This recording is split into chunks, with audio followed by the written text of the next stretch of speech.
To begin, navigate to your Shopify App Store and search for CJ Dropshipping. Locate the CJ Dropshipping app and click on the Add App button to install it. You will be prompted to review and grant necessary permissions for the app to connect with your Shopify store. Click Install App. Once installed, you'll be taken to your CJ Dropshipping dashboard within Shopify, where you can begin exploring and sourcing products. Use the search bar within the CJ Dropshipping dashboard to find products you want to add to your store. You can search by keyword, category, or even by supplier.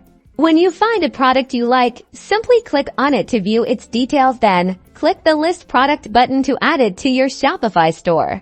The product will now appear in your Shopify admin under Products. You can easily edit the title, description, images, and pricing to suit your brand and target audience.